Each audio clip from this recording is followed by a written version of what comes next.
Welcome everybody to my 4-hour review of the Snyder Cut. What? 4 minutes? That's not fair at all. They said the age of heroes would never come again.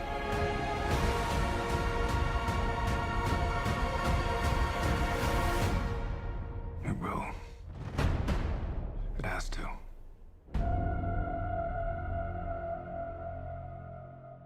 So as many of you may know, Zack Snyder recently got the go-ahead to finish up his director's cut of the Justice League.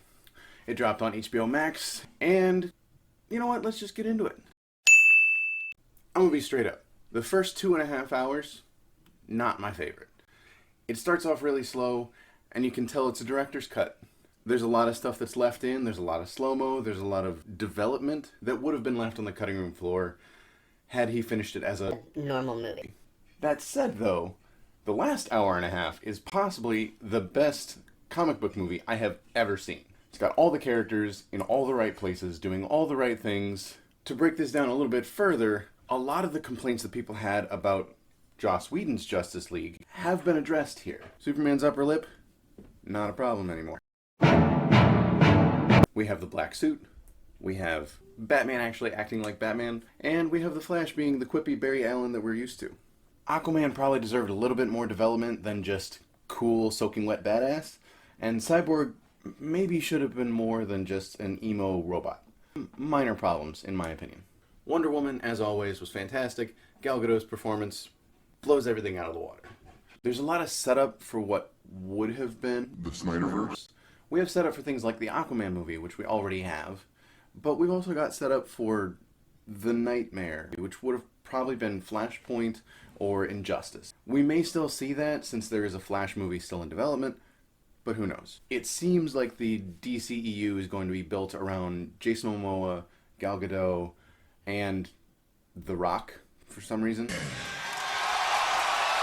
Zack Snyder has a very specific vision for all of his work. He's always dark, he's always gritty, and he always likes to deconstruct. It's not always a bad thing, but sometimes it is.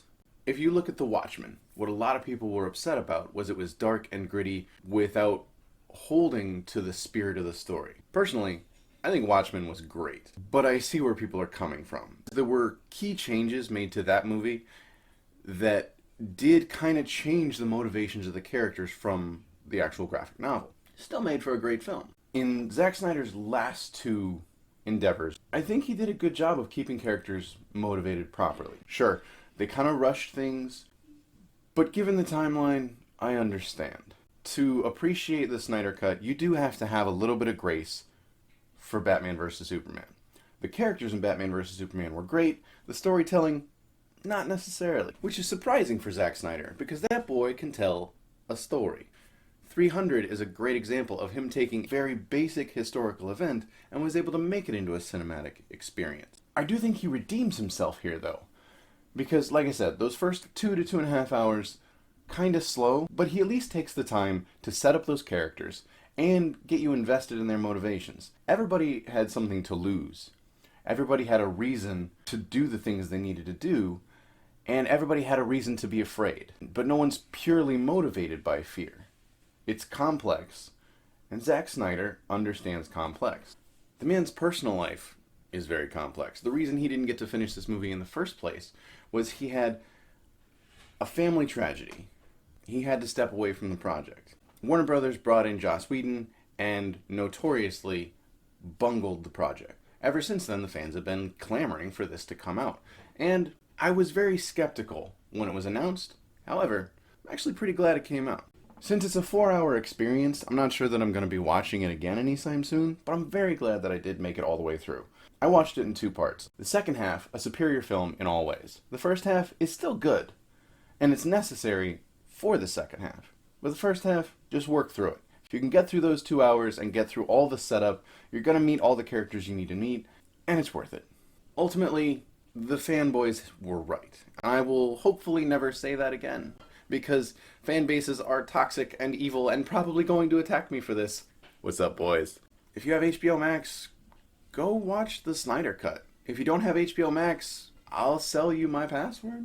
All that said, I think I went over my 4-minute mark, but like Zack Snyder's 4-hour cut, it was kinda worth it.